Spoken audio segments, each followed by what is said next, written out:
Fanny vous ont aussi mis les liens pour télécharger les documents dont on va parler. Donc, vous les avez dans le fil de discussion et puis de toute façon, on les remettra attachés au replay sur le Slack. C'est bien, j'ai complètement oublié de modifier. C'était pas du tout la note d'opportunité, ça c'était le document sur lequel j'ai voilà. travaillé. Donc on parle de l'attestation. Mes excuses. C'est le dernier truc que je devais faire et que je ne l'ai pas fait. Parce que oui, nous aussi, agence, on est bousculés par cette actualité. Donc la rentrée est vraiment très, très, très chaude et très intense. Comme je l'ai fait pour la note d'opportunité avant l'été, je me présente un minimum pour que vous compreniez d'où je parle.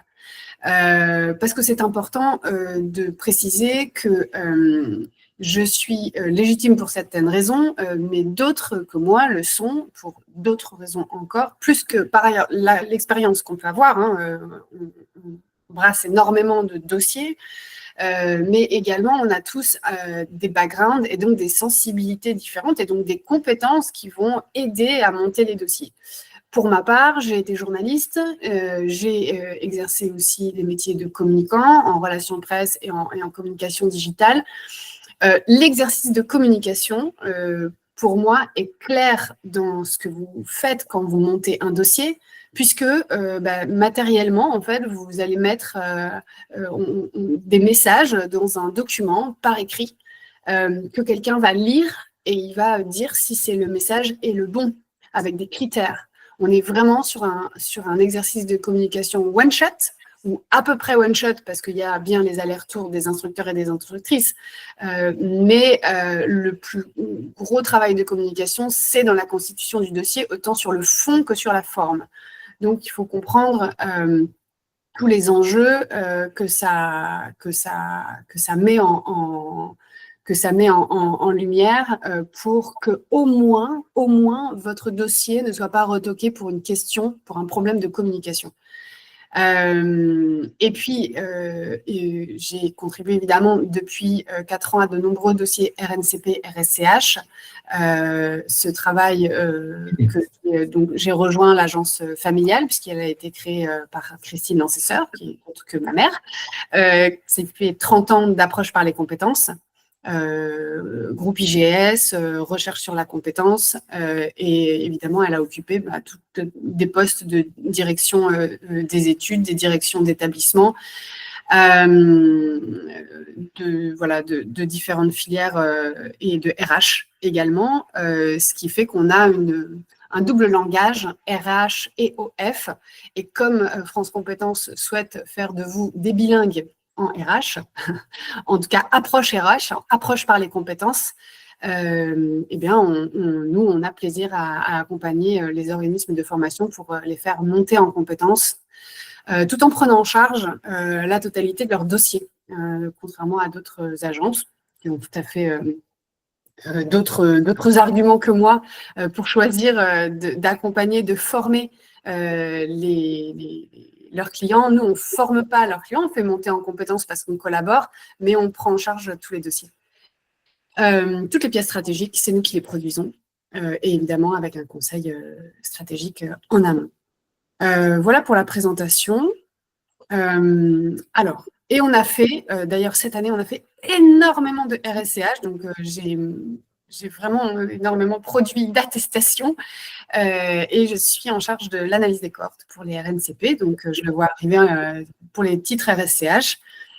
Ça me semble logique, même si ça vous embête, ça me semble logique au vu de l'esprit de France Compétences et de l'esprit de la loi qu'elle essaye d'appliquer.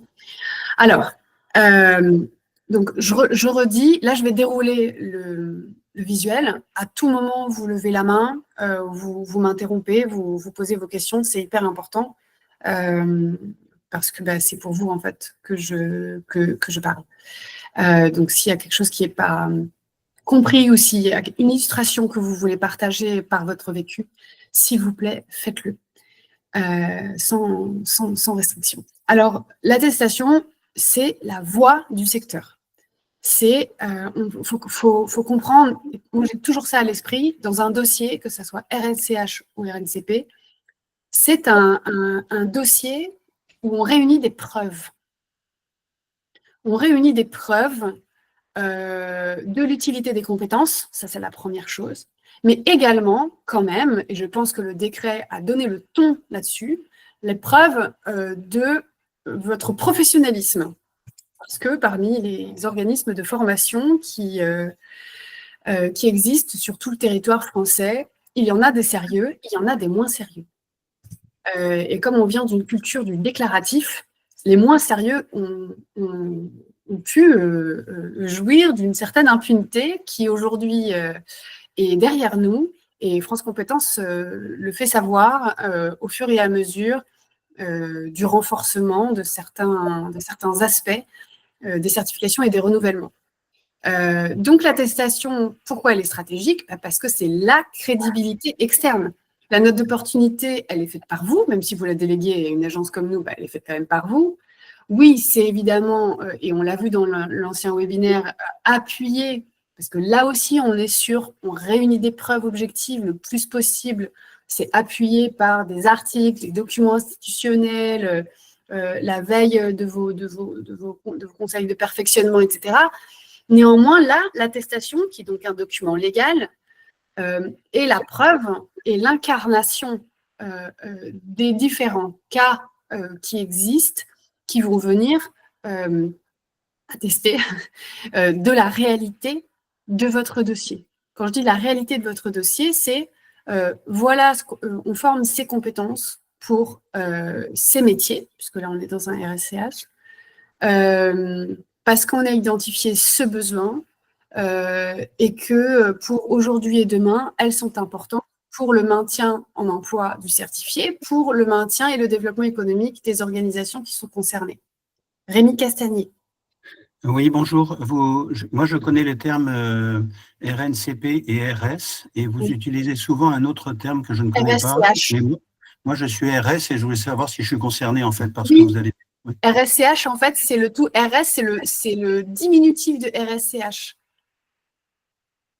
OK. En fait, RS, c'est registre spécifique. Alors moi, le C, à chaque fois, Des compétences et des habilitations. Merci beaucoup. Moi, j'ai habilitation, mes compétences. Je ne sais pas pourquoi ils ne restent pas avec moi. Merci beaucoup, Léa. Donc, c'est égal. Vraiment au bon endroit. Oui, okay. Oui, c'est égal, tout à fait. Donc, les attestations, c'est la crédibilité et puis c'est la preuve de votre insertion dans l'écosystème des entreprises. Parce que, pour ceux qui ont fait déjà l'exercice, contacter quelqu'un qui n'a jamais le temps pour lui dire « Alors, je vais vous interviewer ou vous devez rédiger quelque chose pour nous parce que nous, on a un dossier à faire pour pouvoir être renouvelé. Si vous n'avez pas de bonne relation avec votre écosystème, c'est toujours un peu compliqué. » Alors que là, ça démontre ça démontre de façon évidente que vous avez un écosystème, vous avez des entreprises partenaires, vous avez des certifiés qui sont bel et bien dans des entreprises. Voilà, ça c'était la petite intro. Donc c'est vraiment stratégique. Donc c'est pour ça, Carole, que quand vous dites que vous avez cru comprendre que moi je persiste et je signe par le caractère légal aussi de ces documents qui leur donnent une valeur extrêmement importante. Elles ont un très grand poids. Oui, mais je suis complètement d'accord. De toute façon, l'idée n'était pas d'arrêter d'en faire, mais en tout cas, c'est la phrase qui m'a semblé entendre. Alors après, c'est peut-être mon interprétation. Et puis en plus, si je regarde le nouveau tableau, il y a bien l'impact du projet de certification ou habilitation en matière de sécurisation ou de développement du parcours professionnel, éventuelle remarque. Donc, effectivement, j'en déduis également que si on remplit le tableau correctement et qu'on répond à ces deux colonnes, plus, bien sûr, un courrier de valeur d'usage, ça peut être un peu plus percutant. Mais évidemment, je pensais bien ne pas arrêter de faire des courriers d'usage.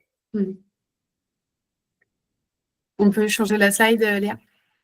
Donc, alors, là, on va ceux qui ne changent pas et ceux qui changent avec la réforme et le décret.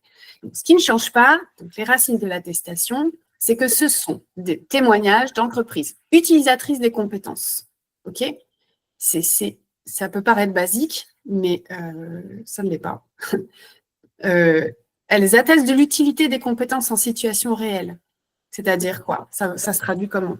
c'est pas facile de faire parler quelqu'un ou de demander justement, comme Carole le disait, à quelqu'un de le faire. C'est pour ça que nous le faisons pour nos clients et c'est moi qui fais les interviews principalement parce que c'est un art d'interviewer des personnes pour qu'elles comprennent ce que c'est qu'une compétence. Et vous-même, en fait, le premier conseil que je vous donne, c'est soyez déjà clair à peu près avec les grands axes des compétences qui vont se trouver dans votre race, d'accord? Et dont vous avez parlé dans la note d'opportunité. Parce que c'est ça qu'il va falloir faire dire à la personne. Quand je dis faire dire, évidemment, on ne lui dit pas répéter après moi parce que ça m'arrange et de faire quelque chose de factice. C'est juste que c'est compliqué de faire comprendre ce que c'est qu'une compétence. Même des responsables RH parfois, je suis la première étonnée, en fait, j'arrive pas à leur faire formuler ça. Or, c'est leur attestation. Et je le dis dans le cadre, toujours, c'est votre attestation, c'est un document légal. À aucun moment, c'est moi qui écris à votre place ce qu'il faut dire. En revanche, je suis là pour vous donner, pour vous permettre de dire ce qu'il est important de dire au regard des critères de France Compétences. OK ? C'est pas « dites-moi ce que vous avez pensé de vos compétences et de votre formation » parce qu'ils vont dire la première chose, l'intervenant était hyper sympa. Pardon, mais on s'en fiche. France Compétences s'en fiche totalement de savoir si l'intervenant était sympa. En revanche, ce qu'il veut savoir, c'est quelles sont exactement les compétences qui vous ont été transmises. Donc, parce que ils doivent attester de l'utilité. Et en situation réelle, donc avec des exemples. Confirmer la récurrence de ce besoin dans le secteur concerné, ça c'est important. On y reviendra, hein, j'ai une slide sur les questions, d'accord? Mais c'était pour dire ce qui ne change pas. On cherche à confirmer aussi que ce n'est pas un besoin ponctuel, que c'est un besoin structurel, d'accord? Montrer leur impact sur l'activité ou organisation. Donc là, évidemment, on a pour but de montrer qu'une fois que les certifiés ont ces compétences et qu'elles reviennent en situation dans leur activité, dans les situations de travail qui avaient révélé les besoins, en compétences, maintenant, comment ça se passe avec ces compétences qui sont acquises? OK. Attester de leur impact sur l'employabilité des certifiés. On n'en parle pas toujours et c'est très important, et notamment dans les attestations, c'est de montrer à quel point ces compétences vont rendre le certifié encore plus employable dans le maintien et dans l'évolution. C'est capital. C'est capital parce que dans l'esprit de la loi aujourd'hui, ce qui a donné le CPF, ce qui a donné qu'on certifie des compétences et pas des formations, ce qui a donné tout ça, c'est que la responsabilité de l'emploi, du marché du travail, elle est tripartite. Les OF sont aujourd'hui responsables dans la mission de résorber le chômage de masse, les entreprises et les individus eux-mêmes. Les individus eux-mêmes sont responsables de leur trajectoire professionnelle. C'est pour ça que le CPF existe. Et à ce titre, ils sont en charge de trouver les compétences qui leur rendent plus employables. Donc ça, c'est très important comme dimension. Est-ce que pour cette slide, il y a des questions? Carole. Je suis désolée, hein, c'est toujours Alors là, par exemple, j'ai un projet sur lequel nous allons prochainement travailler. Et si je reprends votre premier paragraphe, c'est attester de l'utilité des compétences en situation réelle. Non, alors pardon, c'était les entreprises utilisatrices. Par exemple, nous avons un projet sur lequel nous allons travailler prochainement et on va dire que majoritairement, les candidats sont des personnes qui sont des indépendants. Oui. Ça veut dire qu'ils sont l'individu qui a suivi le parcours de formation, mais ils sont également l'entreprise utilisatrice. Oui. On est d'accord là-dessus, il n'y a pas de problème. Alors, il n'y a pas de problème, d'abord. Ça doit se voir et se justifier et se comprendre dans la note d'opportunité. OK. Contextualise toujours. En revanche, quand il s'agit d'indépendants, ce qui est pas mal, c'est de trouver les clients finaux.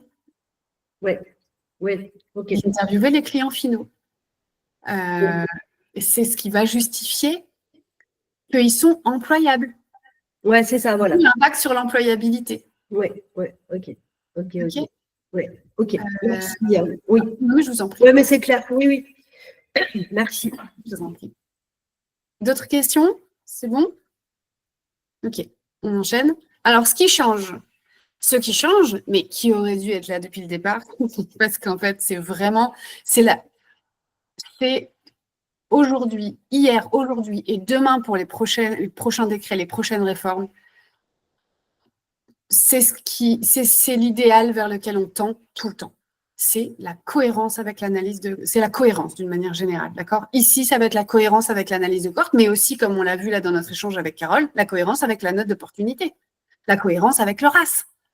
La cohérence avec la note d'opportunité, pourquoi? Parce que justement, si dans la note, on explique que le secteur est fait d'indépendants qui doivent se munir de ce type de compétences parce que dans leur activité, ça répond à un besoin économique, social, etc. de leurs clients finaux, on comprend bien que la cohérence, ça va être qu'on parle d'indépendants dans la note, et ben on a des indépendants. Ou on parle d'indépendants et d'entreprises dans la note, on a des indépendants et des entreprises dans les attestations.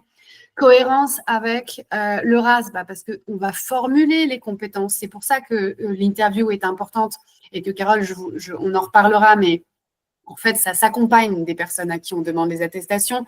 Et moi, je préconise plutôt d'apprendre à interviewer et de rédiger soi-même et de faire relire parce qu'en fait, il y a des blocages un peu logistiques qui est dommage dans toute cette demande qui nous rend fortement dépendants tout d'un coup des personnes qu'on a envie pour lesquelles on a envie d'obtenir l'attestation.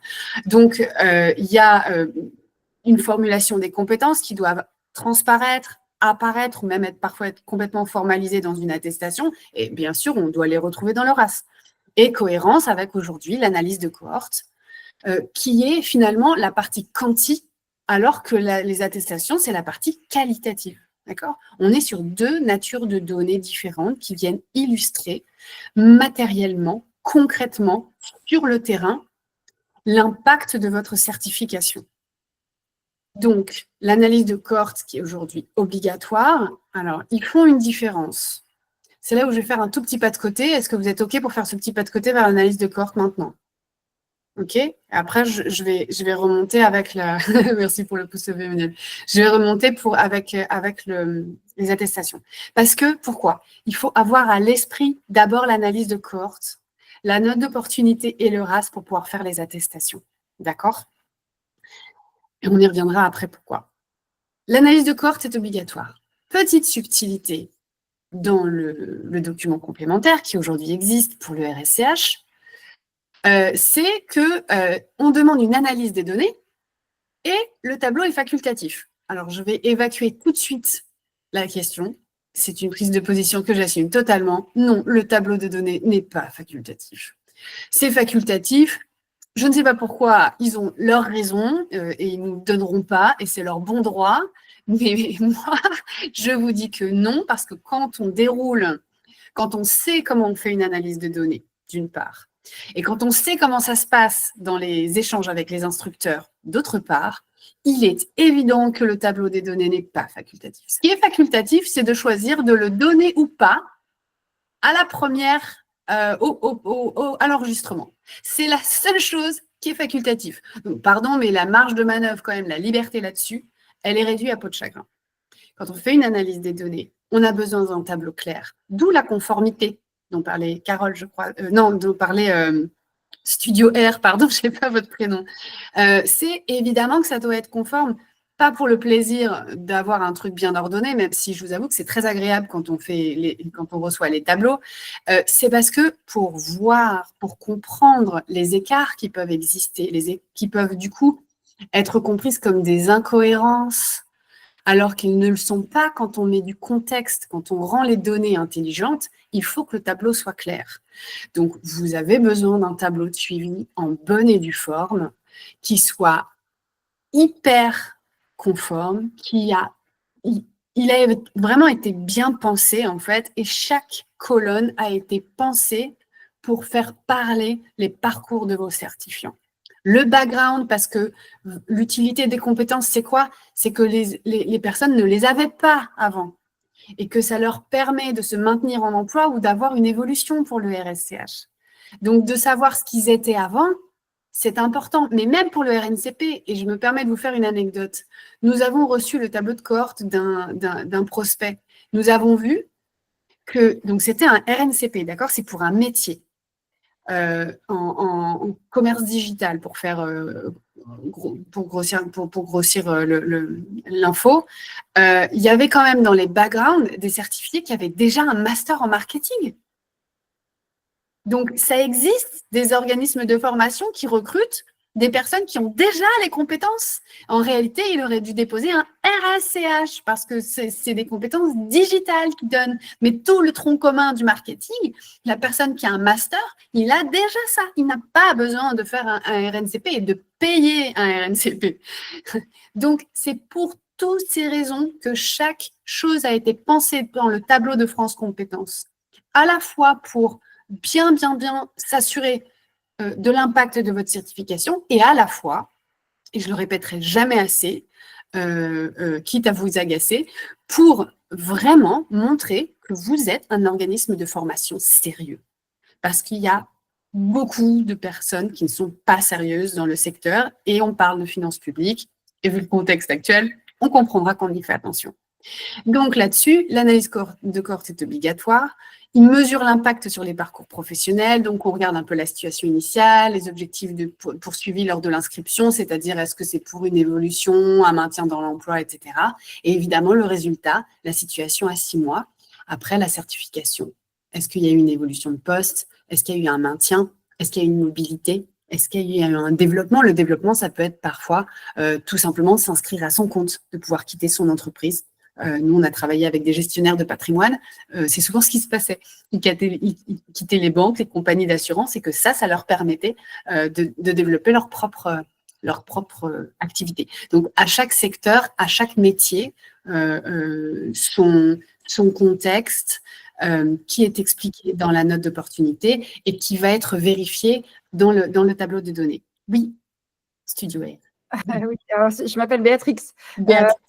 Du coup, moi, mais dans le tableau, je ne vois pas les objectifs poursuivis dans le tableau. Il n'y a pas de colonne. Alors, il n'y est pas, mais il y a quand même, c'est vrai, vous avez raison, il y a l'idée, comment dire? Donc, c'est à nous de le recueillir, en fait. Oui, c'est à vous de le recueillir. Ça fait partie des données contextuelles. Et ça va se traduire, en fait, dans le donné. Par exemple, si… je vais vous donner… C'est un cas client que j'ai rédigé récemment sur une analyse de cohorte. Alors, c'est en RNCP, mais ça peut vraiment être… Non, d'ailleurs, c'était un RSCH. Non, c'était un RNCP parce que j'ai fait analyse de cohorte. Mais c'était limite RSCH. C'était des compétences pour être gestionnaire de patrimoine, d'accord? C'est un panier, non pas de crabes, les pauvres, ils sont très, très gentils, mais c'était vraiment une toile entremêlée parce que là-dedans, vous avez des personnes qui viennent de l'immobilier, des personnes qui viennent de la banque, des personnes qui viennent de l'assurance, ils n'ont pas tous les mêmes réglementations, ils n'ont pas… Bon, il fallait se démêler, d'accord? Il se trouve que, pourquoi je vous donne cet exemple-là, c'est pour vous dire que dans le tableau se traduisait plein d'ambitions, de parcours de professionnels complètement différents. Et il fallait que j'explique pourquoi lui, il est dans la banque, il va se faire, il est déjà conseiller en patrimoine et il va se faire avoir le RNCP. Et quand je regarde à 6 mois et à terme, ou avant ce qu'il était et à 6 mois, qu'est-ce que ça me dit en fait? Qu'est-ce que ça me raconte? Vous voyez ce que je veux dire? Donc, c'est la fameuse analyse du tableau, en fait. Il ne faut pas que donner le tableau. Après, il faut analyser, il faut un vrai texte derrière. Alors, ce qui est obligatoire dans le document complémentaire qui existe désormais pour le RSCH, c'est bien l'analyse des données, c'est-à-dire que c'est la contextualisation.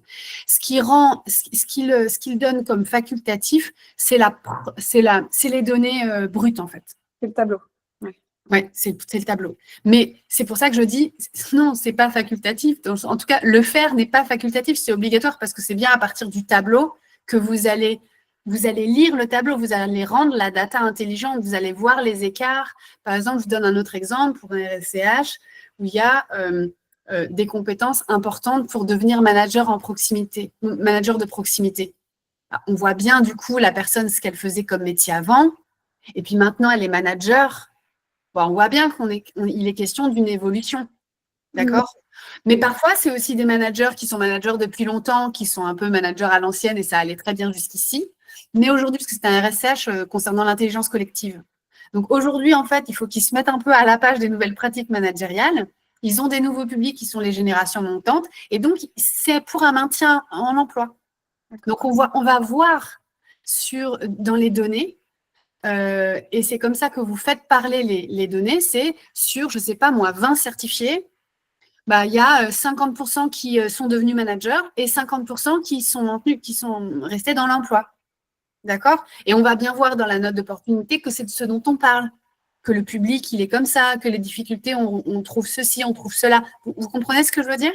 Oui, donc c'est donc à insérer dans le dossier de l'étude d'opportunité, la note d'opportunité, c'est le gros. Exactement. Dans le document complémentaire.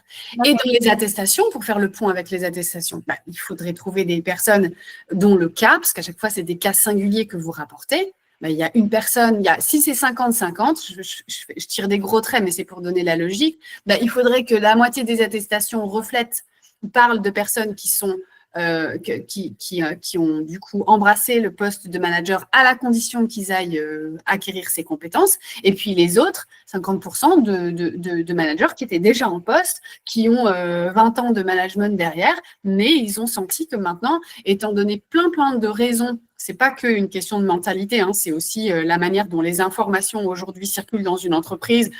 C'est la manière dont les projets sont de plus en plus transversaux, c'est l'impermanence et le changement continu des informations et des prises de décision qui font que l'intelligence collective répond à un besoin et qui font qu'on comprend bien que même si un manager a 20 ans derrière lui, eh bien aujourd'hui, pour répondre à la réalité actuelle et à venir de ces situations professionnelles qu'il rencontre au quotidien, il doit acquérir les compétences en intelligence collective.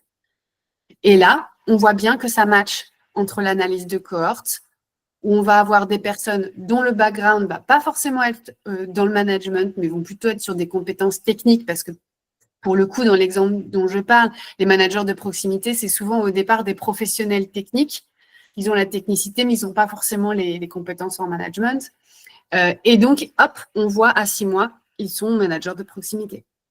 Ou ils étaient déjà managers depuis X temps, et à 6 mois, ils continuent d'être managers de proximité. Donc, et là, on parle aussi donc de contextualiser les écarts et d'expliquer pourquoi certains abandonnent, pourquoi les taux de réussite sont ce qu'ils sont. Là, dans l'analyse de cohorte, quand je dis « elle demande d'eux », je n'ai donné seulement les demandes qui sont en rapport avec l'attestation. Elle demande d'autres choses. On pourra le voir après, ok ? Si vous voulez en détail. Mais parmi ce qui est demandé dans l'analyse de cohorte, il y a 2 dimensions qui sont importantes pour les attestations parce qu'il doit y avoir un lien entre l'analyse de cohorte et les attestations. C'est l'impact des parcours professionnels, la diversité, d'accord ? Et les écarts contextualisés. Expliquer pourquoi certains abandonnent, pourquoi les taux de réussite sont ce qu'ils sont en lien avec la réalité du secteur. Ok, parce que tout n'est pas toujours blanc ou noir ou très facile à dessiner et que la granularité, la complexité des situations, elles doivent ressortir dans la note d'opportunité, dans les attestations, dans l'analyse de cohorte. Il y a dans une autre slide, c'est ce que je dis, et c'est ce que j'avais dit aussi pour l'analyse de la note d'opportunité du webinaire de l'été dernier, avant l'été, pardon. On ne cherche pas à enjoliver. Le monde est complexe, je pense qu'on l'a tous compris. Maintenant, il suffit de regarder la télévision, de lire les journaux, de regarder nos propres vies. Le monde est complexe. Maintenant, tout le monde le sait. Donc, il n'y a aucune raison que vos dossiers, à part pour quelques… J'en ai un, c'est une balade de santé en ce moment. C'est dingue la simplicité de ce métier. Mais franchement, la plupart des métiers, la plupart en plus, le RSCH, c'est quand même des compétences qui vont venir compléter un métier qui est déjà existant, donc ça veut dire que c'est un métier qui est en évolution, un métier qui doit s'adjoindre de nouvelles compétences pour répondre à des réalités émergentes ou à des urgences. Et donc, en cela, vous devez refléter tout ça. Oui, Béatrix. Oui, justement, pourquoi alors les profs de yoga, c'est DRS? Je suis désolée, c'est que des gens qui veulent changer de métier, qui veulent devenir prof de yoga. Alors, RNCP pour le yoga? Alors, je vais vous répondre avec la plus grande sincérité.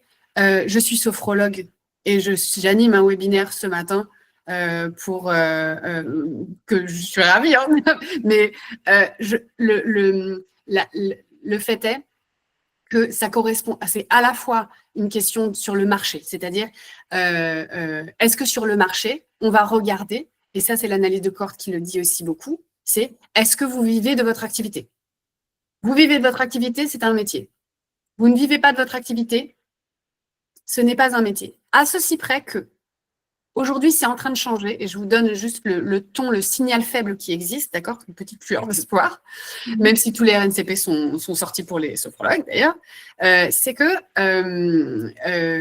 il y a une nouvelle colonne dans le nouveau tableau pour les RNCP qui est un pourcentage du métier qu'on exerce au sein de notre activité. C'est intéressant. Ça veut dire que France Compétences a compris, et c'était déjà dans certains cas très particuliers où on a échangé avec des instructeurs, il était possible de spécifier ça. Pourquoi? Parce que tous les indépendants qui se lancent ils ont un métier, ils choisissent de le faire, mais c'est un métier, ils n'arrivent pas à en vivre tout le temps. Par exemple, aujourd'hui, je travaille pour des designers de mode et développement de marque, à moins qu'ils soient dans des grosses structures, quand c'est des indépendants, parfois ils ont un boulot à côté.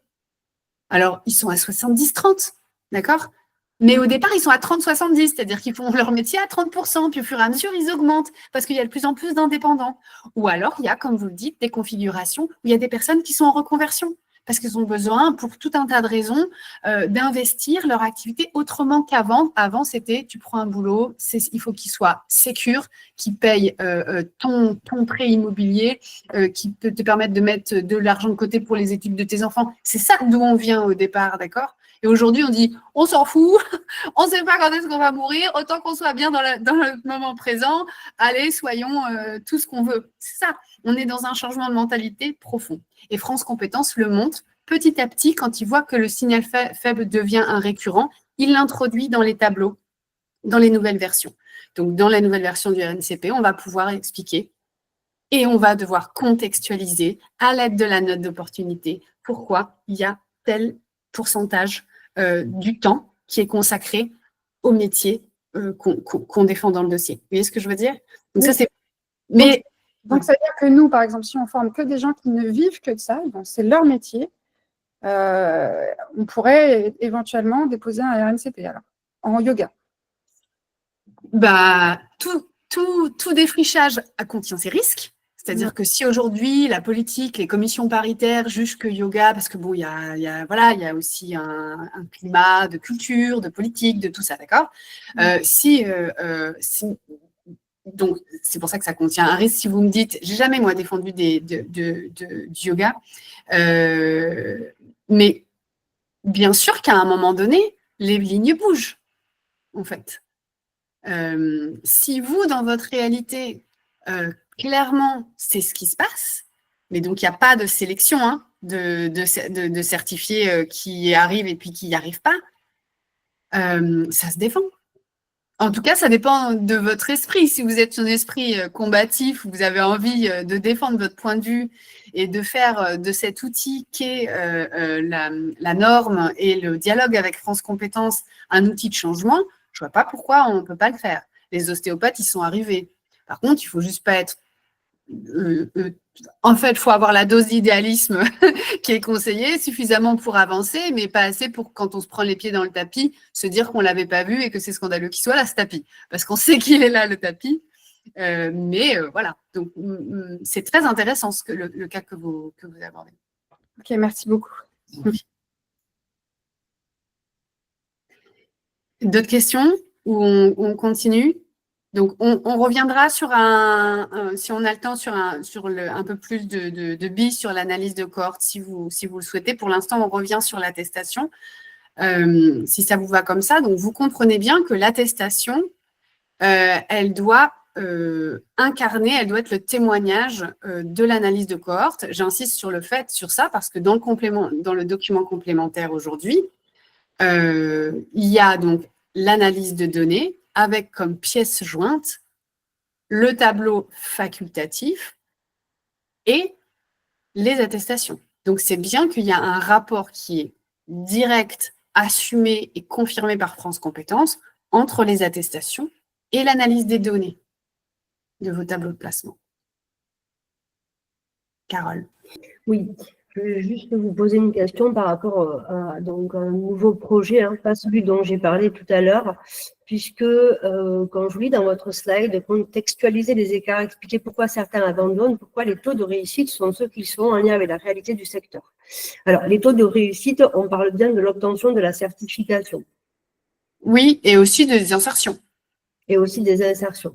Aujourd'hui, nous, on a un parcours qu'on a déployé pendant 4 ans, mais sur lequel on n'a pas fait passer de certification, pas d'épreuves certificatives. Donc, en premier lieu, l'idée, c'est de remonter un petit peu et de travailler sur le parcours d'insertion et de voir ce que nous disent les chiffres et l'insertion professionnelle. Et sur la prochaine cohorte, puisqu'il y en a encore une qui est en cours, dire on fait passer une certification à la fin, qui sera déposée à France Compétences.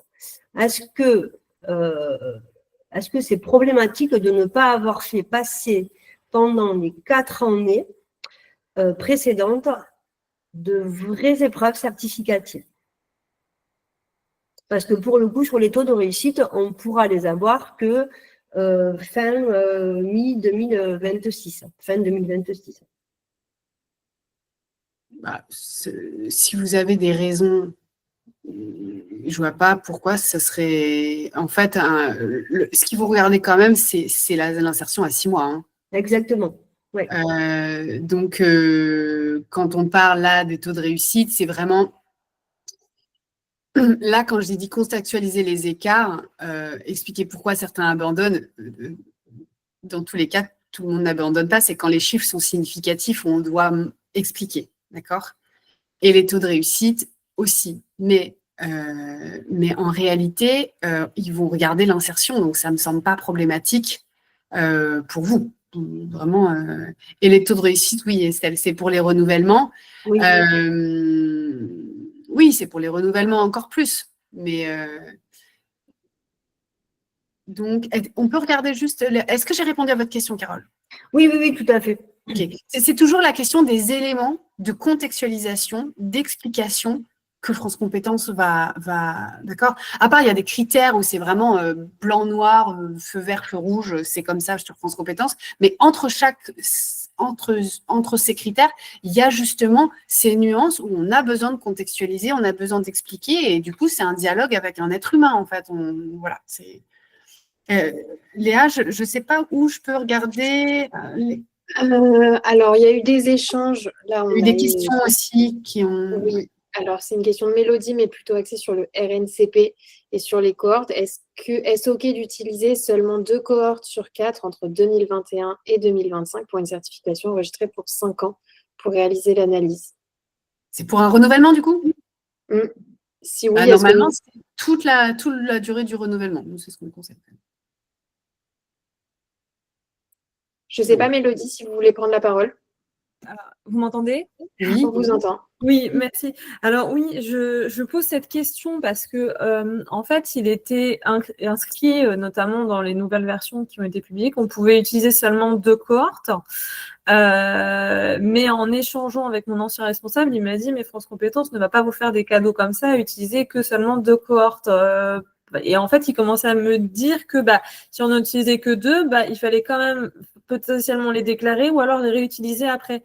Donc en fait, moi, j'ai une problématique, c'est que mon système informatique n'était pas encore opérationnel comme à ce jour et j'ai des difficultés à récupérer. En fait, j'ai pas des fichiers clairs et tout qui me permettent en fait de remonter jusqu'à 2021-2022 de manière aussi propre que sur mes cohortes 2020-2021 et il est maintenant efficient que depuis les cohortes 2022.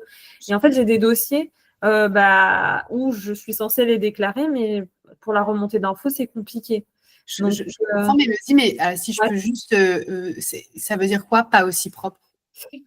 En fait, le service est nouveau. Il n'y avait pas de service certification encore à l'époque. Enfin, il y a pas mal de choses qui sont en train de se mettre en place. On est en train de faire des choses voilà, où là, ça commence à bien rouler. Et moi, en fait, le seul moyen là je vais vous dire clairement, en fait, c'est à la mano. En fait, je suis obligée de reprendre tous les PV, de reconstituer mes fichiers à la mano par rapport au PV, etc. Tout n'est pas inscrit en fait de manière informatique comme aujourd'hui. Donc voilà pourquoi.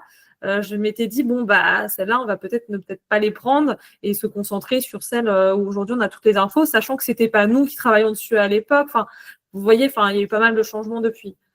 Ça veut dire quoi, c'était pas nous parce que vous avez racheté?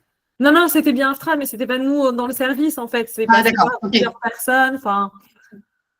Honnêtement, je prendrai le temps de le faire à la mano. Ouais.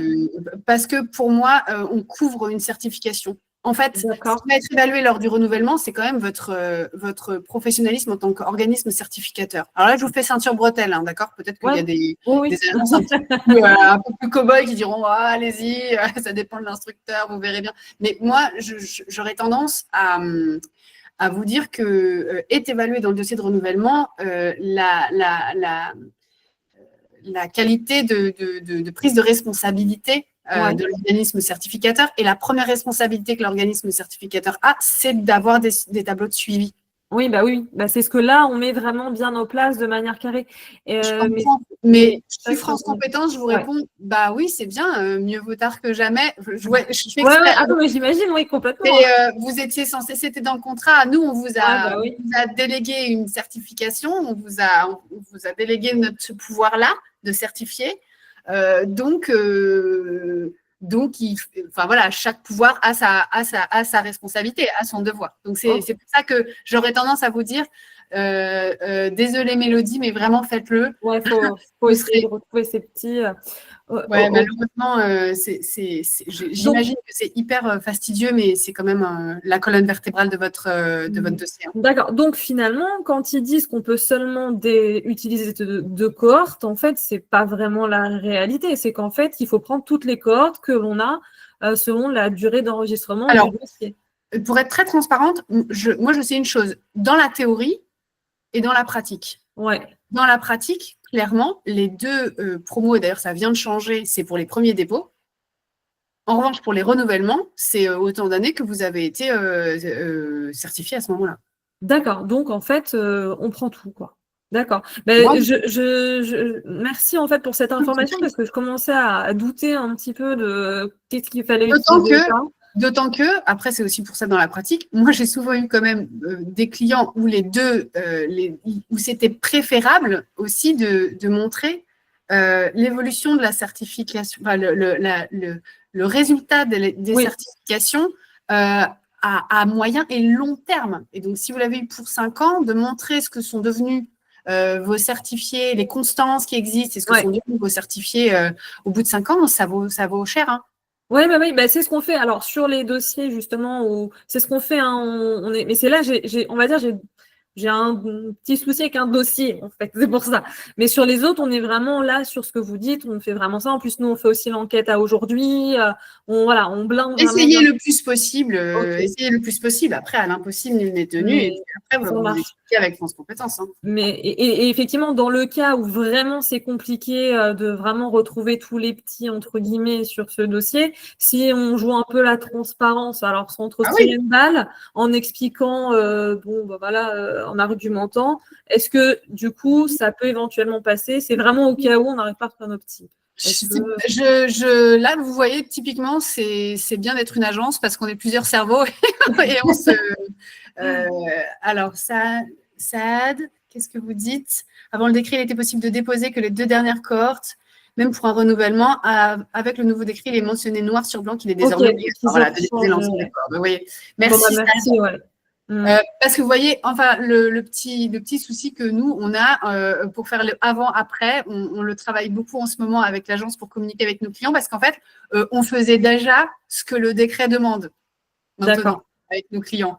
Du coup, c'est pour ça que je vous ai dit, il y a la théorie et la pratique. Nous, on a toujours dit à nos clients, c'est l'ensemble de la certification qui doit être couverte. Ok, bah super. Bah, merci en tout cas de m'avoir reconfirmé cette donnée. Merci Stade, parce que ça me rassure pas plus pour autant parce que je me dis oui, mais au moins je sais que voilà. Bah, merci beaucoup. Je vous en prie. Béatrix, ouais.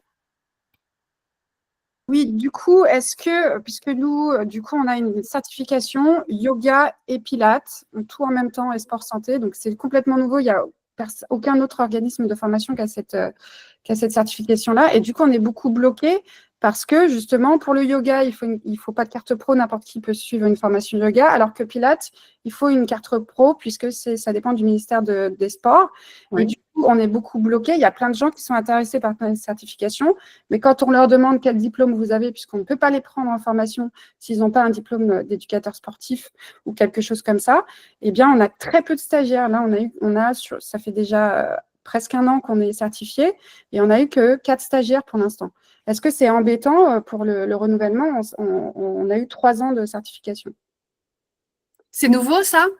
Bah oui, non, c'est nouveau, c'est-à-dire. En fait, parce que vous l'avez eu pour 3 ans. Donc, Ouais. quand vous l'avez eu, il y avait déjà ce cas-là? Non, on est les premiers.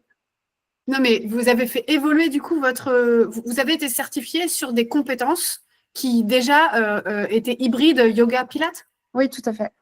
Et les promos que vous avez présentés pour obtenir cette certification en premier dépôt, elles avaient cette situation?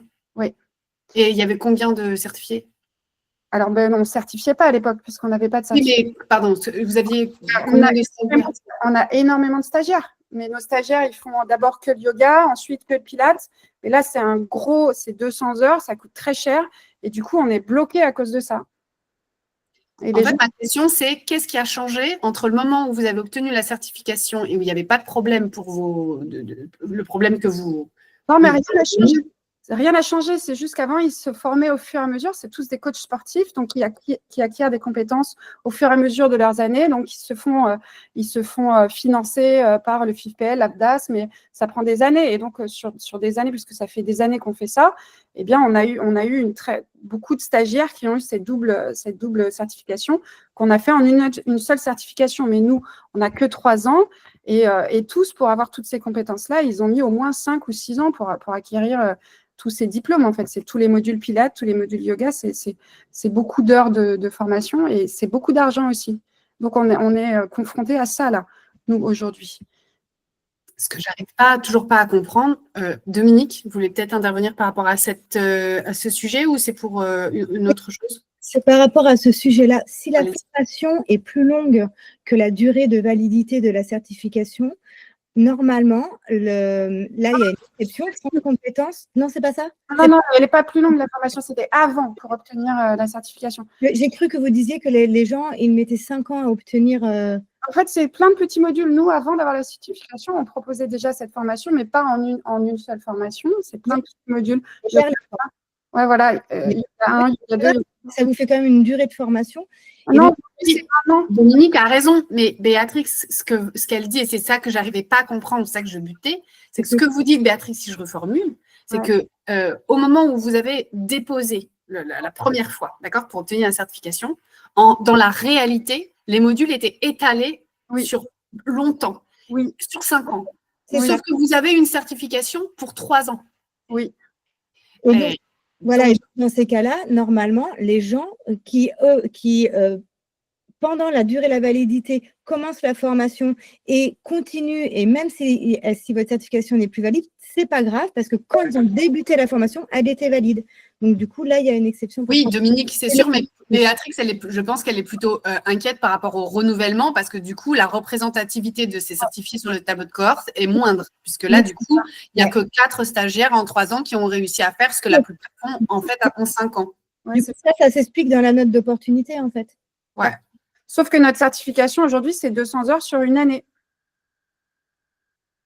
Mais en fait, vous êtes en train de dire qu'il y a un delta entre la réalité et ce que vous avez annoncé. C'est-à-dire, votre certification, elle est à 200 heures l'année, donc on vous a certifié pour ça. Oui. Et en fait, dans la réalité, vous déployez votre parcours de formation différemment dans le temps. Ah, mais ça, c'est pour ceux qui ne passent pas par les financements CPF. Tout est à différence. Ça, c'est effectivement, comme dit Dominique, c'est dans la note d'opportunité qu'il faut l'expliquer. D'accord. Ok. D'accord. C'est défendable. Bah, Oui, après, c'est vraiment un cas très spécial. Donc, je vais déjà que d'une manière générale, j'ai plutôt qu'une obligation de moyens parce que c'est la France Compétences qui dit après si on a eu raison ou pas. Mais avec tout le background que j'ai, de toute manière, il faut le défendre. Donc, c'est embêtant quand même. On est d'accord que c'est embêtant. Et une chose, alors embêtant, oui et non, parce que moi, ce que je vois quand même, c'est que vous ne dépendez pas, votre formation ne dépend pas du CPF. Non, pas entièrement. Non, la plupart de nos statuts. Oui, mais ça joue. Ouais.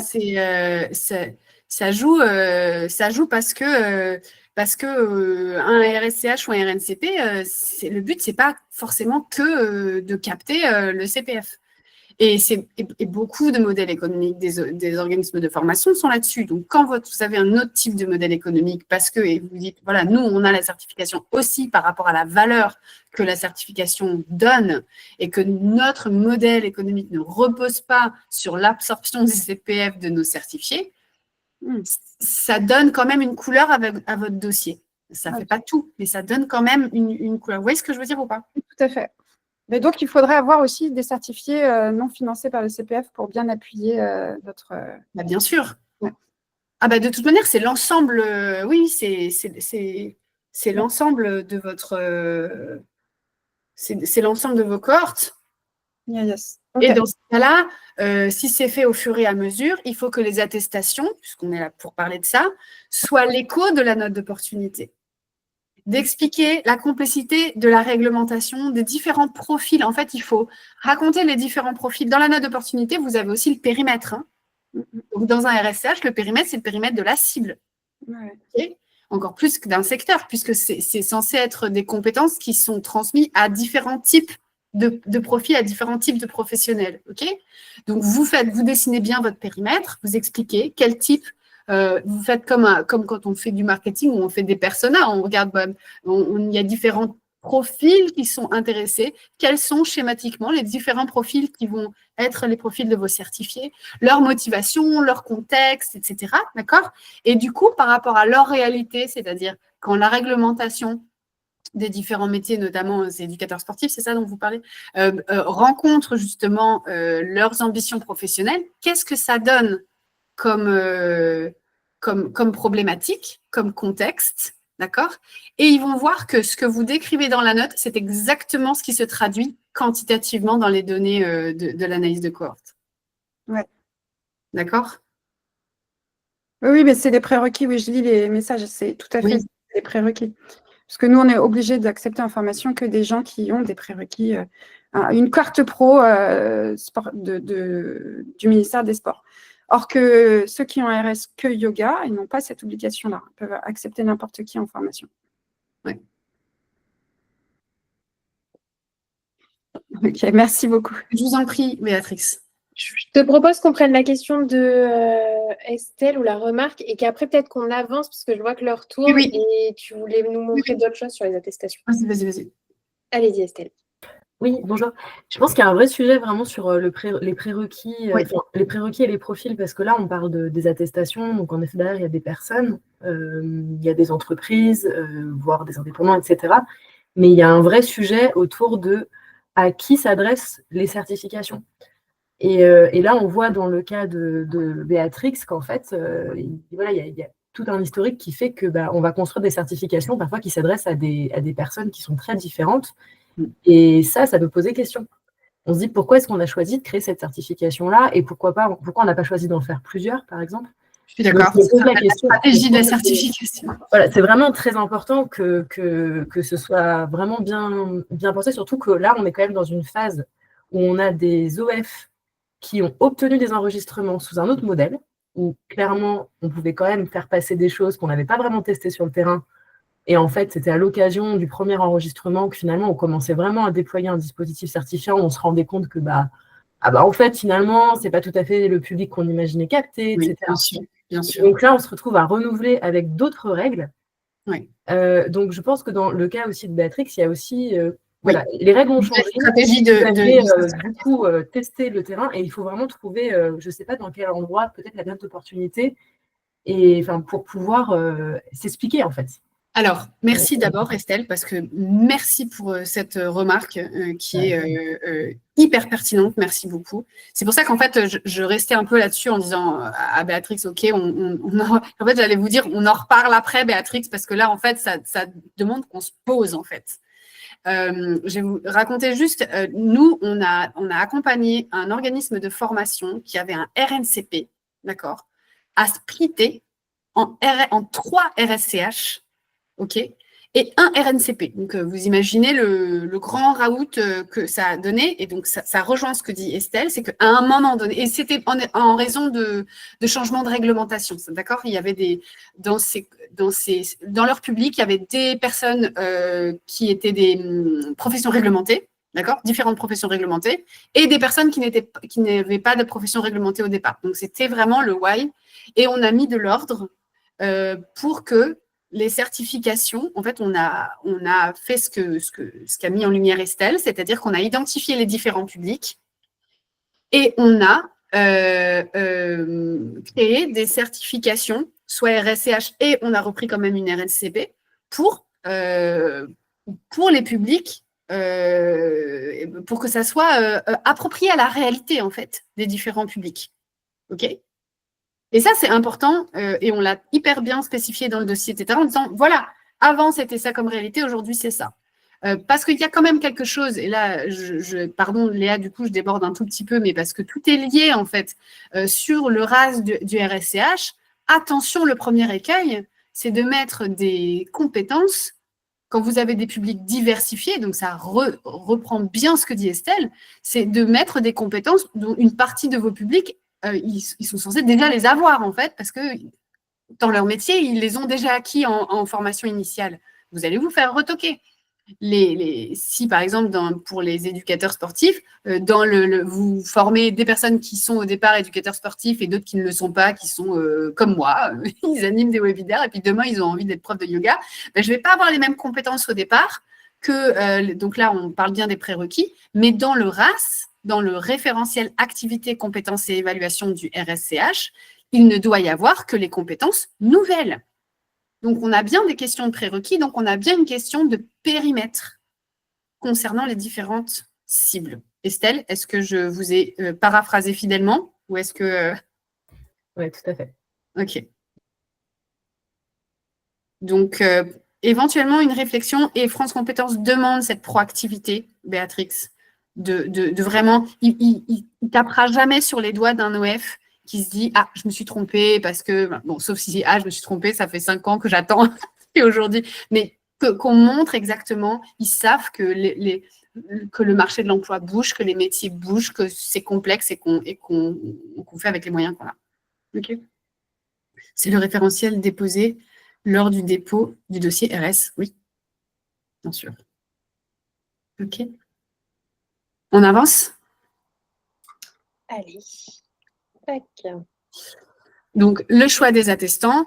L'avantage, c'est que tous les débordements qu'on a eus, Léa, de toute manière, ça va être juste des redites. Donc, le choix des attestants, déjà, ça doit être donc soit des supérieurs hiérarchiques, des RH, des responsables d'équipe, d'accord ? Je vais vous dire, en fait, je n'ai pas mis tout ce que ça peut être. Et d'ailleurs, j'ai mis un peu les utilisateurs finaux ou pas, juste après, pour les indépendants. Ce qu'il faut garder à l'esprit, c'est que dans une attestation, on doit attester du bon déploiement des compétences. D'accord ?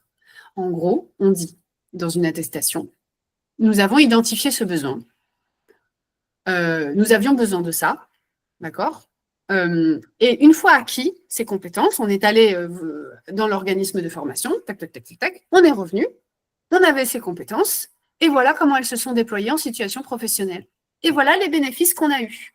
D'accord ? Donc, logiquement, on va dire qu'il y a une hiérarchie dans la crédibilité des témoignages, parce que pour dire, on a vu comment ces compétences ont été bien transmises, parce que c'est ça qui est un petit peu derrière, d'accord ? Comment elles ont été bien transmises, donc bien acquises, et donc bien déployées en situation professionnelle. Si moi, je suis le témoin, je ne suis pas l'intéressé, je ne suis pas, moi, j'ai acquis des compétences et je vois que je peux bien les déployer, c'est bien. Mais c'est moins bien que qu'un tiers observateur et notamment le supérieur hiérarchique ou le client final qui dit « Ah, moi, j'ai vu un avant et après, je vais vous expliquer pourquoi. » Parce que c'est le bénéficiaire, en fait, qui parle. Et on s'intéresse aux bénéficiaires. Alors, évidemment, il y a dans les indépendants, les bénéficiaires aussi, parce que ça maintient ou ça développe leur activité économique. C'est toujours, on va venir choisir les attestants qui vont avoir une parole crédible pour raconter à quel point ces compétences sont utiles pour le maintien et le développement économique / employabilité de la personne qui les a acquises. Et il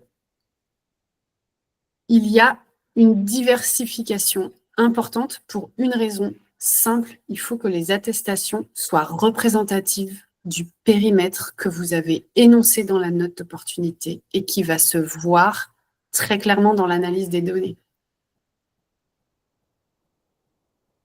La diversification, elle se fait de différents critères. Ça peut être la taille des entreprises. Donc, est-ce que c'est des grosses entreprises, des petites entreprises, des indépendants? Je vous en prie, Lydie. Est-ce que c'est si c'est différents métiers, les différents métiers qui sont représentés? Et aussi, et là, vraiment, s'il vous plaît, pensez-y, les différents anciennetés, surtout quand vous interviewez les personnes qui vont parler pour elles-mêmes, mais même les supérieurs hiérarchiques. Il faut prendre des certifiés qui ont été certifiés il y a 1 an, d'accord, il y a 2 ans et il y a 4 ans ou 3 ans. Parce que une compétence, ça s'acquiert, mais après, ça se perfectionne, ça se stabilise et ça se perfectionne, d'accord? Il y a 3 étapes dans l'apprentissage d'une compétence. Du coup, si vous interviewez une personne qui a acquis ou qui a fait acquérir, si c'est un supérieur, une compétence qui vient d'arriver, ça m'est déjà arrivé, d'interviewer, pourtant je fais attention, je vous assure que j'accompagne mes clients, mais à chaque fois je tombe sur une entreprise, ah bah il est arrivé, il est revenu de la formation, c'était il y a 1 mois, alors je n'ai pas vraiment vu encore vraiment ce que ça pouvait donner. Ah bah zut, dommage pour moi, parce que du coup, bah, ce que je viens chercher, ce que l'attestation est censée donner comme valeur ajoutée pour la valeur d'usage, vous n'êtes pas capable de me le dire, parce que vous n'avez pas de recul sur les effets de la compétence. Okay, donc, bah, dans ces cas-là, j'essaie de capitaliser quand même mon rendez-vous et je vais bien caractériser le besoin pour qu'il fasse écho à la note d'opportunité, mais c'est dommage. Merci, Anthony. À bientôt. Il y a le replay pour la fin du webinaire pour ceux qui partent maintenant. Donc, c'est important vraiment de faire attention à la temporalité des certifications et des témoignages. Ok. Pareil pour les indépendants, on sait tous que ça met du temps pour développer une activité. Donc, c'est bien de montrer, un peu comme quand on présente plusieurs promotions, d'accord? C'est pour voir aussi les constances et les écarts et les contextes. Et ben, les attestations, c'est pareil. Estelle. Oui, une petite question. Est-ce que il faut être transparent, par exemple, le cas que vous citez d'un employeur qui n'a pas vraiment beaucoup de recul aujourd'hui sur le... mais finalement, vous allez quand même mettre dans votre panel de courrier. Est-ce qu'il doit dire dans son courrier, voilà, j'ai envoyé, enfin, je sais pas, comment dire, expliquer par exemple que c'est tant de personnes, que c'était il y a tant de temps. Enfin, est-ce qu'il faut mettre des informations comme ça dans les courriers ou est-ce qu'il faut plutôt rester global? Voilà. Non, en fait, je vais vous faire une réponse de consultant, ça dépend, mais en réalité, j'opte plus quand même pour de la précision. Parce que plus c'est précis, plus c'est singulier, plus c'est incarné, plus la preuve, elle est irréfutable. C'est-à-dire que, surtout que quand même, dans les effets désirés, il y a quoi comme effet désiré? Il y a comment ça a pu permettre de faire bien fonctionner le service, d'accord, du métier concerné. Il y a aussi éventuellement, mais ça c'est toujours un peu difficile, mais ça se trouve quand même selon les métiers, enfin selon les compétences et selon les métiers concernés, l'impact économique. Donc, il faut du recul.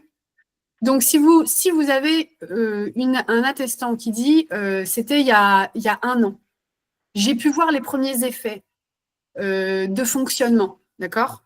En revanche, pour l'impact économique, c'est un peu difficile parce qu'en 1 an, c'est compliqué d'avoir du recul ou ou carrément un élément contextuel, c'est-à-dire, imaginez, je fais ça en 2022, bah, c'était il y a un an, mais bon, quand même, ça fait un an qu'il y avait le Covid, on vient tout juste d'en sortir, donc c'est compliqué de vous donner une donnée. Bah, en fait, le fait que vous situiez réellement le témoignage, d'accord, dans sa temporalité, ça contextualise l'information.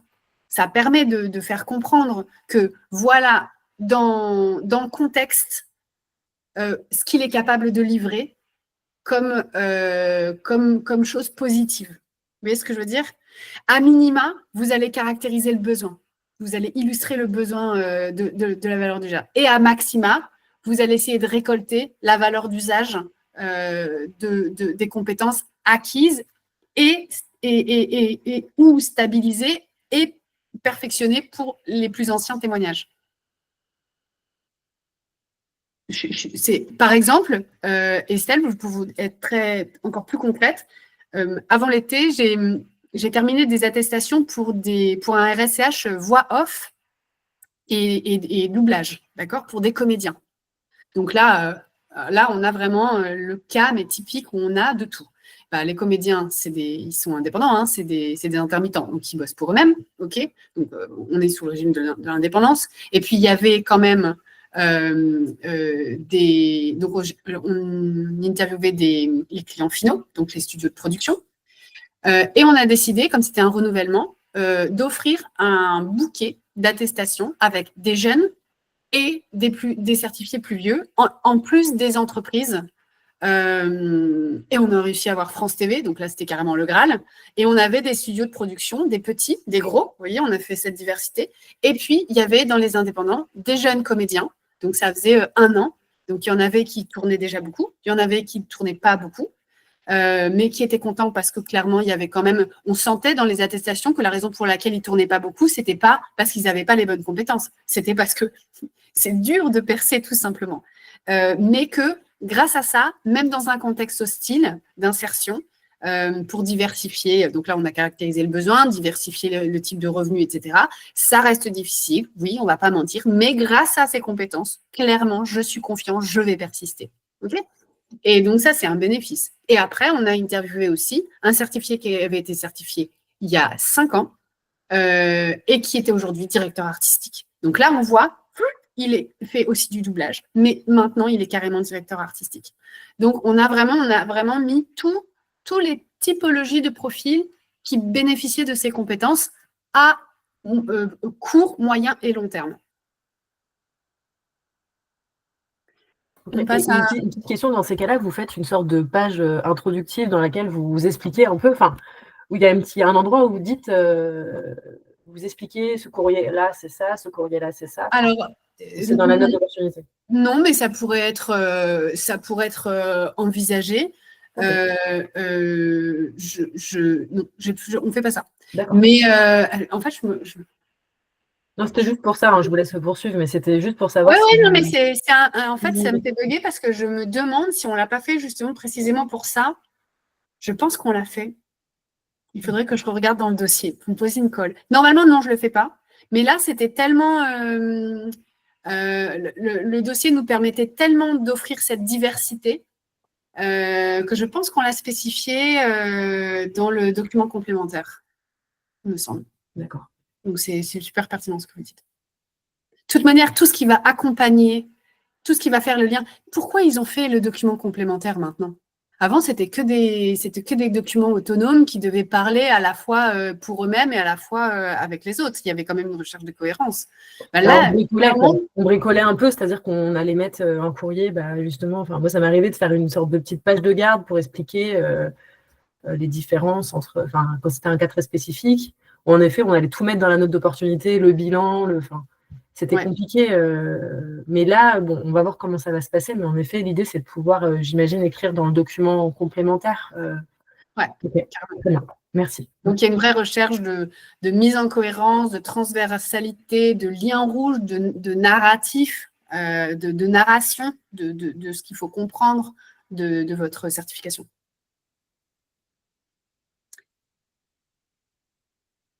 On peut continuer. Allez. Et on est presque à la fin. Donc, l'interview, le moment clé, ouais, c'est quand même une slide importante, donc je vous demande votre attention. On dit souvent, quand on est journaliste, mais aussi quand on est communicant, on obtient les bonnes réponses parce qu'on pose les bonnes questions. Ça vaut aussi pour les thérapeutes, hein. Tout ce qui est personne qui reçoit des problématiques de personnes, et donc pour les consultants aussi, les gens, ils ne savent pas forcément exprimer leur réalité. Verbaliser, c'est une compétence en soi. Oui, Rémi? Oui, je vois la notion d'interview. Moi, pour l'instant, j'ai plutôt accumulé des documents écrits que donc les certifiés me renvoient quand je les sollicite et quand ils veulent bien me répondre, avec une signature. Je leur demande qu'il y ait toujours une signature manuscrite sur le document. Et du coup, je me pose la question, si on fait un interview, du coup, on recueille soi-même, c'est nous-mêmes qui écrivons le document, donc il n'y a pas de signature, et du coup, quelle validité? Alors, il y a plusieurs dispositifs, il y a plusieurs types de dispositifs qui vous ira plus ou moins selon votre organisation et selon la manière dont vous êtes à l'aise.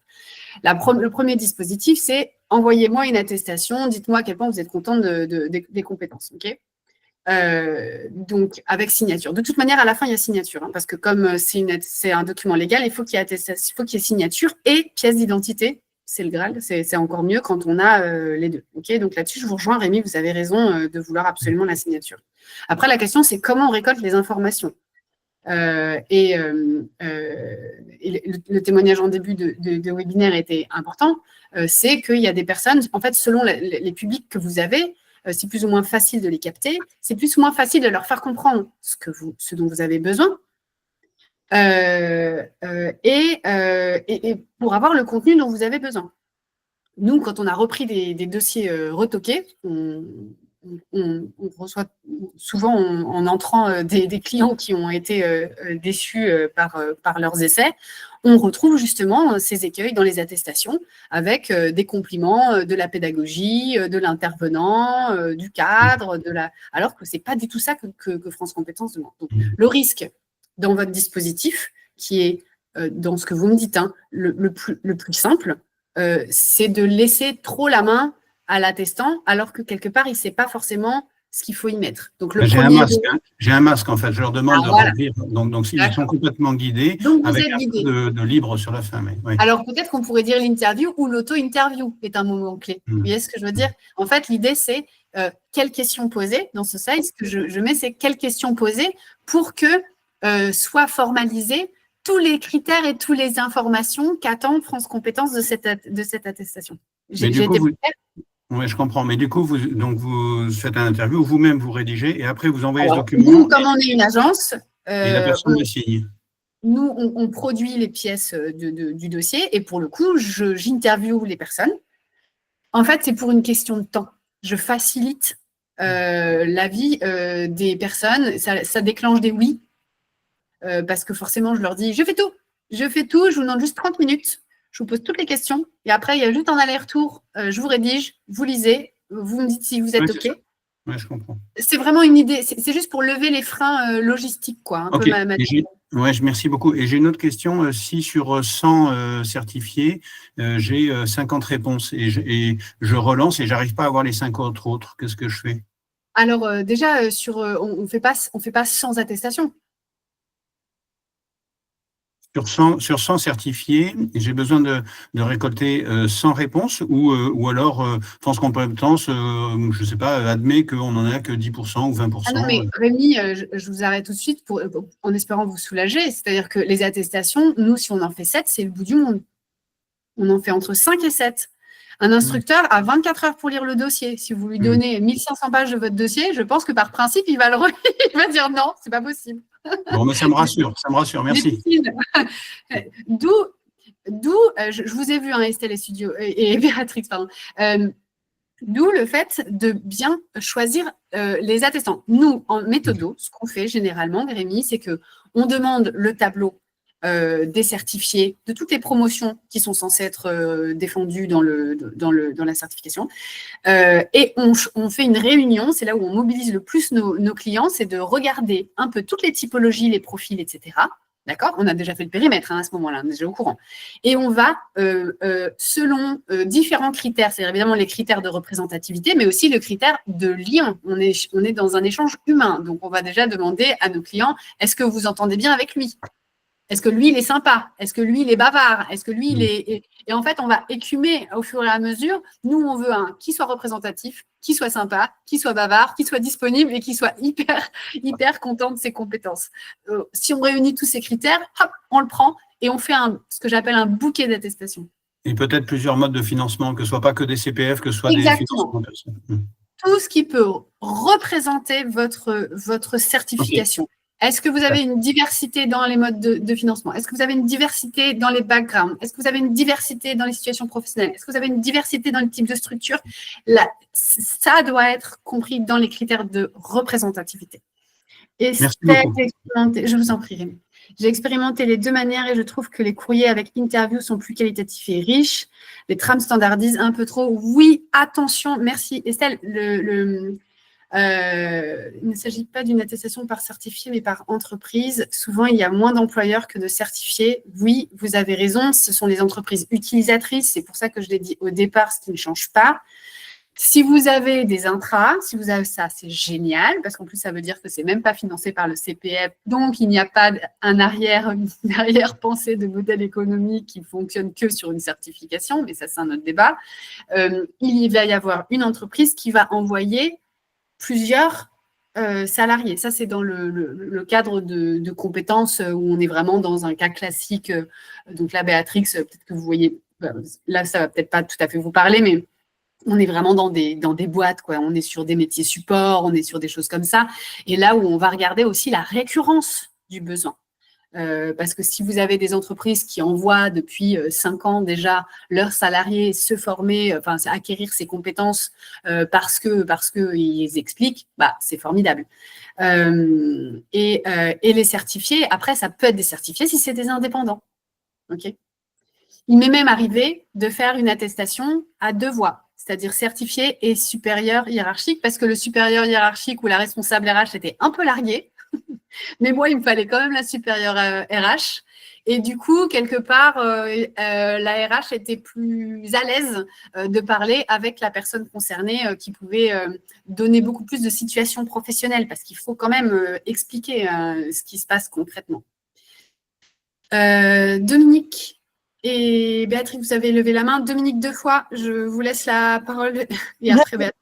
2 fois, c'est une erreur, pardon. Oui, j'avais eu. Très rapidement, en fait, tout à l'heure, quand M. Castagnier parlait, je me suis posé la question s'il n'y avait pas une confusion entre les données des certifiés et des candidats. Et là, en effet, il faut être exhaustif, il faut tous.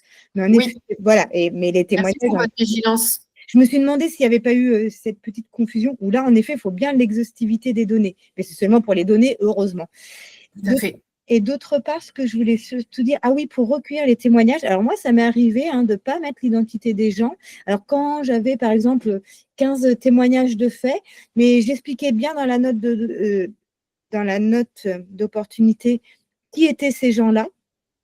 Et c'est passé. Enfin, je vous le raconte parce que c'est passé, en fait. Par contre, je dis bien de quelle entreprise elles viennent et que, par contre, les données sont restées anonymes. Après, j'avais leur identité, en fait. Ça a été un choix de ne pas dire l'identité du dossier. Ok. Donc, ça veut dire que si l'instructeur vous avait rappelé en vous disant « il me les faut », vous étiez en mesure de lui donner. Exactement, tout à fait. Voilà. Et d'autre part, moi aussi, pour avoir les témoignages des gens, parce que parfois, les gens peuvent peut-être être un peu frileux ou… Enfin, bon, souvent, comme les gens aiment bien parler de leur boulot, donc c'est pas vraiment un souci. Mais moi, je les rassure aussi pour dire que ces données ne seront pas publiées. Elles ne seront pas publiées. Oui, bien sûr. Marquées nulle part publiquement. Ça aussi, ça les rassure, surtout dans l'ère du temps où on voit en effet les captations de données, RGPD, tout ça, machin. Aujourd'hui, ce sera que pour du traitement interne pour une institution officielle, parce qu'ils ne connaissent pas forcément France Compétences. Okay. Je les rassure beaucoup sur leur protection de leurs données. Tout à fait, vous avez raison et c'est très important, tout aussi important que de rappeler que c'est un cadre légal et que c'est vraiment eux, c'est leurs paroles qui peuvent… ils doivent être tout à fait d'accord avec les propos, si jamais en tout cas c'est vous qui rédigez. Béatrix, vous vouliez intervenir ? Oui, mais alors je crois qu'on n'a pas un peu expliqué parce que nous, on avait pris l'option de faire un courrier avec combien, est-ce que vous avez augmenté votre chiffre d'affaires? Si oui, de combien? Un truc un peu bateau à envoyer à tout le monde, mais j'ai l'impression que c'est moins bien de faire ça. Ce que dit Estelle est juste, c'est-à-dire il y a un truc où il faut faire vraiment attention, c'est la standardisation, parce que ça peut vous être reproché. Ouais. Un exemple, nous, au départ, et pourtant c'est moi, je l'ai fait à la mano, les attestations, il n'y a rien de plus cas unique après cas unique que je fais. Et pourtant, on s'est fait prendre une réflexion un jour, c'était l'année dernière, parce que quand je rédigeais, c'était beaucoup « je sous-signais, atteste ou porte le projet ». Alors, comme la première phrase était la même, alors on nous a dit que c'était pas que c'était du copier-coller. Alors que c'était pas du tout vrai. Donc maintenant, même ça, je fais attention. Je change les corps. Il y en a un, je le mets en Arial 12, l'autre, je le mets en Calibri 9. C'est idiot parce que c'est vraiment c'est pas moi qui produit la matière, mais il faut que tout soit cohérent, encore une fois. Le fond et la forme doivent exprimer la transparence, l'authenticité, la preuve irréfutable, etc. etc. Ce qu'a dit Dominique pour l'anonymat, on note bien deux choses. Un, Dominique était en mesure de donner les noms et prénoms s'il le fallait, l'identité, et l'instructeur le savait, donc ça c'est très très important. Deuxièmement, c'est parce qu'il y avait un volume d'attestation et au choix de Dominique. D'une manière générale, l'attestation document légal, c'est parce qu'elle est nominative qu'elle a de la valeur. D'accord? Alors, sachant que Dominique a dit qu'elle avait dit les entreprises étaient, quelles entreprises, etc. Donc, c'est important que les attestations, d'une manière ou d'une autre, et Dominique, dans son témoignage, l'a dit quand même, d'une manière ou d'une autre, elles sont nominatives. Voilà, elles doivent l'être. Béatrix, oui. Je ne vous entends pas, vous n'avez pas mis votre micro. Oui, je n'ai pas le souvenir qu'au moment du dépôt, on ait recueilli par contre les pièces d'identité, notamment. Alors ça, c'est nous, on est ceinture bretelle et on vient de profession juridique et journalistique. Du coup, c'est vraiment des éléments de preuve si jamais il y a contestation justement de la légitimité de ce document légal, etc. Vous avez la pièce d'identité. Mais c'est pas non plus... voilà. Oui, parce que quand on a des témoignages de directeurs, de patrons d'entreprise, c'est un peu délicat de leur demander… Bon, non, moi je les prends. Je vous assure que… Ah bah non, je donne le cas. Ouais. D'accord. De toute manière, de deux choses l'une, soit c'est des grands supérieurs hiérarchiques et dans ces cas-là, c'est l'assistante qui donne la pièce d'identité de monsieur ou de madame. Et puis sinon, ils le comprennent et en fait, c'est juste quoi? C'est une numérisation souvent, en plus, on a nos pièces d'identité numérisées déjà parce qu'on les utilise. Ok, et du coup, la signature manuelle, est-ce qu'on peut l'avoir aussi manuelle mais en électronique ou il faut que ça soit manuscrit absolument? Non, bah, de toute manière, c'est à renumériser puisque c'est donc, pour moi, c'est OK. Donc, en numérisé, ça passe en scan. Ouais. Moi, oui. Par contre, c'est sûr, c'est qu'il faut quand même que vous recueilliez l'original des attestations. De la même manière que vous récoltez les pièces d'identité, si possible, c'est toujours que si on vous demande les originaux, vous êtes censé quand même avoir les originaux. Donc, on vous renvoie numériquement les attestations et on vous envoie par la poste l'original de l'attestation signée. Ah oui, OK. Ça, c'est important. Carole. Hop, pardon. Je n'arrive plus à remettre ma caméra. Oui.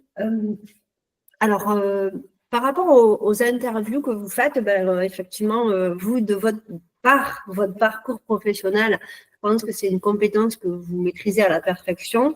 Et après coup, bien sûr, il y a toujours une remise en question de ces pratiques. Et ce que je me demande, c'est est-ce que peut-être j'ai pas mal réalisé les interviews que j'ai menées pour obtenir des courriers de témoignages de la valeur d'usage, ce qui peut être possible. Hein. J'ai peut-être mal orienté mes questions, j'ai peut-être pas su faire.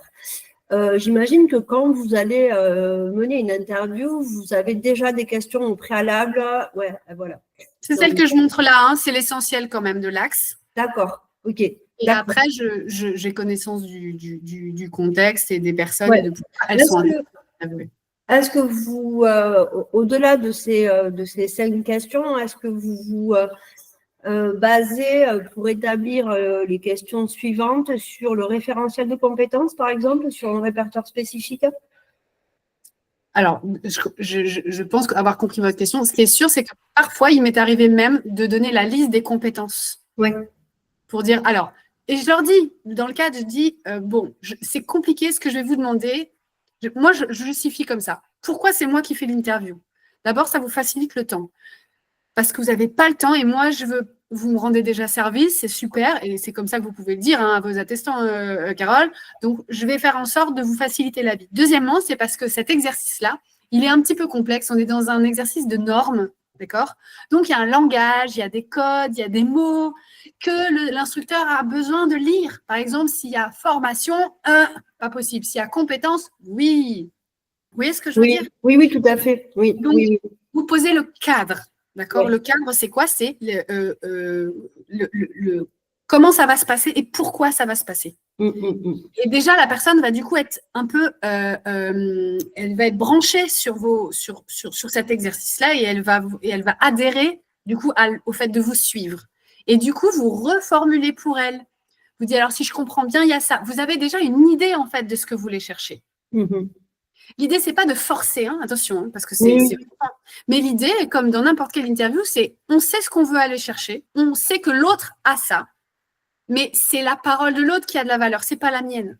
Mais moi, quelque part, je pourrais déjà les faire toutes les attestations, tellement je connais bien les cas particuliers et j'ai fait la note, etc. Mais j'ai besoin de leur parole parce que c'est elles qui ont la valeur. Vous voyez ce que je veux dire? Oui, je comprends. Et après, elles peuvent surprendre aussi. On laisse la part à la surprise en disant « Ah, ça, je ne savais pas. Ah oui, ça, je n'avais pas fait ce lien. C'est génial, etc. etc. » Mais le gros de l'interview, vous l'avez à l'esprit et vous accompagnez la personne dans vos questions ou parfois dans les propositions de formulation, d'accord? Oui. À vous dire « Oui, c'est exactement ça. Oui, vous l'avez dit très, très bien. Merci. » Vous voyez? Oui. Et après, il y a la validation qui fait qu'elle est d'accord pour avoir dit ça. D'accord. Merci. Sans prix.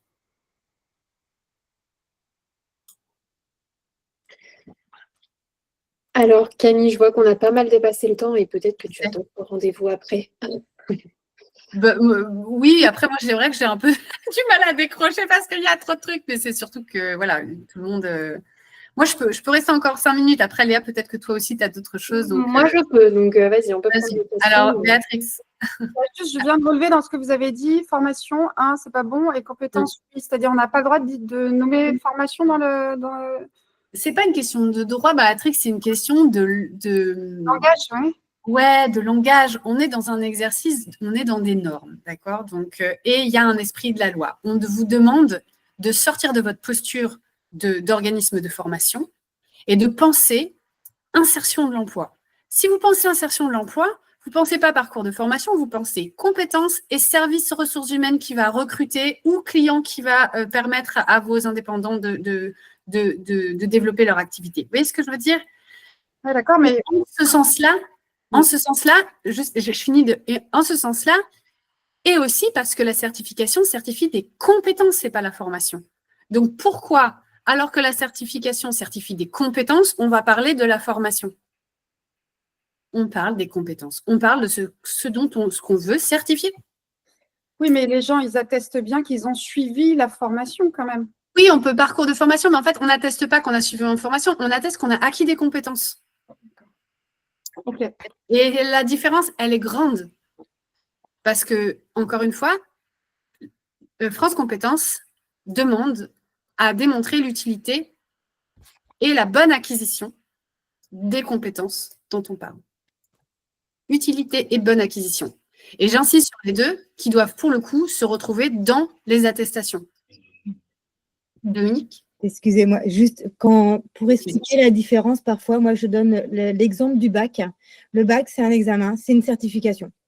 Et bien, en fait, on s'en fiche que la personne, elle ait été au lycée ou pas, ou qu'elle soit en candidat libre, ou qu'elle ait fait le CNED. On s'en fiche de la formation. On veut savoir est-ce qu'elle a eu son bac ou pas. Oui. Voilà. Et sur quels critères et les compétences, effectivement, oui. Et quel type de bac pour déterminer quel type de… après, c'est à part les bacs pro où ça va être de la compétence, on est plutôt sur du savoir, sur de la connaissance. Oui. En fait, je donne cet exemple-là parce que tout le monde sait ce que c'est que le bac. Et je crois que tout le monde sait qu'on peut le passer en candidat libre ou pas. Donc, c'est pour ça que je cet exemple. Oui, c'est un petit peu… C'est hyper pertinent. Ouais. Merci, Dominique. Mais ça, c'est pour le cas d'un renouvellement. Mais si on dépose un Non, RS, c'est pour le dépôt aussi. il faut bien dire qu'ils ont suivi Ils ont acquis les compétences. D'accord. Vous décentrez de votre posture d'organisme de formateur. Je sais que c'est difficile. Hein. En fait, c'est vraiment merci Béatrix d'insister sur votre difficulté parce que d'abord, c'est comme ça que vous pourrez, que moi, j'arriverai à mieux vous faire comprendre. Et puis, deuxièmement, parce que vous mettez le doigt sur la grande difficulté et puis surtout, si mon agence a une utilité dans ce bas monde, c'est exactement à cet endroit-là. C'est-à-dire qu'à un moment donné, il y a eu une loi qui est arrivée avec le décret en 2019 qui a dit aux organismes de formation, maintenant, ça suffit, vous n'êtes pas seulement des formateurs, vous transmettez des compétences. En fait, vous justifiez votre existence par la finalité des compétences que vous transmettez. D'accord? C'est pas juste, je suis un organisme de formation parce que je trouve que c'est super sympa de transmettre ça parce que j'y crois. Non. Je suis un organisme certificateur parce que les compétences que je transmets permettent au marché de l'emploi d'être en bonne santé, permet à mes certifiés de trouver un emploi et de vivre de cet emploi. Et le paradigme dont on a parlé, le changement de paradigme est énorme. Et chaque pièce, je pourrais vous dire que chaque critère et chaque slide que je fais dans chaque webinaire que je prépare est relié à l'esprit de cette loi. Et une fois que vous avez bien ancré l'esprit de cette loi, il n'y a plus aucune réforme qui vous fera peur, entre guillemets, parce que les consignes parfois nébuleuses de France Compétences deviendront petit à petit limpides parce que ça doit tendre vers l'esprit de cette loi. Yes. Ok, mais je sais que c'est pas facile de changer de posture. Surtout quand on a le nez dans la formation tous les jours, c'est normal, et dans la pédagogie. Estelle? Quelle spécificité pour les attestations, justement pour des premières demandes quelle différence entre pour des premières demandes et pour des renouvellements? Et deuxième question, c'était, il m'est arrivé qu'on écrive dans les courriers des choses qui disaient, par exemple, que ce serait super que la certification soit enregistrée. Voilà, je m'explique comme ça avec mes mots, mais c'est-à-dire qu'à la fois, l'employeur disait que les compétences étaient utiles dans son secteur, etc. Et qu'un enregistrement permettrait une reconnaissance sur le marché de l'emploi, etc. Est-ce que c'est des choses que vous faites aussi? Oui, et ma première question sur les différences entre les premières demandes et les… Alors, pour moi, la seule différence qu'il y a entre un premier dépôt et un renouvellement, c'est sur le critère temporalité. C'est-à-dire que pour moi, vous devez… le premier dépôt, c'est deux promos et je pense que maintenant, c'est une. Je sais que pour les RNCP, c'est une possiblement, mais juste avec un plafond de 3 ans de c'est zéro, en fait. Hein. C'est zéro pour le RS, en fait. Hein. Oui, c'est zéro. Elles ne sont pas obligatoires, en fait. Oui, c'est vrai, vous avez raison. Bah oui, mais attendez. Un RS sans avoir… Non, mais c'est ça qui est particulier. Mais est-ce que ça n'a pas changé, là, du coup, avec la… Vous me posez une colle, là. Est-ce que ça n'a pas changé, quand même, avec l'analyse de cohorte aujourd'hui Il faut que ça s'appuie sur quelque chose. C'est-à-dire qu'il faut que la formation existe. Mais bien sûr. Je ne suis pas folle. Mais on peut tout à fait avoir, je pense, de la diversité dans… C'est pas aussi figé qu'au RNCP. C'est-à-dire qu'on peut avoir de la diversité dans par exemple, des durées de formation. C'est légitime, en fait, notamment sur des modèles économiques d'OF, de se dire que tant qu'ils ne sont pas enregistrés au RS, ils ne peuvent pas développer une certification, un dispositif certifiant d'ampleur. Alors, bref, c'est un autre sujet, je pense qu'il ne faut peut-être pas l'ouvrir. Mais… Non, mais c'est intéressant, mais parce que si ce n'est pas un autre sujet, Estelle, vous avez raison, parce que ça doit se mettre dans les attestations. Et puis c'est vachement important comme question dans les OF, c'est-à-dire ils disent à partir de combien de stagiaires je peux déposer une demande en fait au RS. Oui, je comprends. Donc, pour les attestations, c'est bien au moins 5, d'accord. Pour une question de représentativité, la différence entre le premier dépôt et le renouvellement va se porter sur on va être beaucoup plus regardant au renouvellement, d'accord, sur la cohérence de la cible. Vous parliez du périmètre, d'accord. Donc, clairement, il doit y avoir une évolution, il doit y avoir doit se refléter la proactivité de l'organisme de formation sur l'adaptation et l'actualisation de son positionnement, de ses compétences, etc., et de la cible de son périmètre. Vous voyez ce que je veux dire? là-dessus, il y a une différence quand même qui doit être vue au moment du renouvellement. Il y a aussi la temporalité, puisque c'est bien si les personnes interviewées sont interviewées pour les compétences qui ont été acquises il y a 1 an, il y a 2 ans, il y a 3 ans, en tout cas, qui va couvrir le temps de la certification pour le renouvellement. OK ? Pour moi, c'est ces 2 critères-là qui sont les plus importants. Concernant votre deuxième question, c'était sur, ce serait bien que ça soit, que la certification, voilà, ça pourrait, de soutenir en fait la certification. C'est logique pour moi, Estelle, qu'il y ait de telles paroles dans une attestation, étant donné que c'est une attestation de soutien au projet de certification. Donc, en ça, du coup, dire que ça serait quand même bien qu'il y ait cette certification, c'est logique. C'est encore mieux si c'est suivi d'une vraie raison.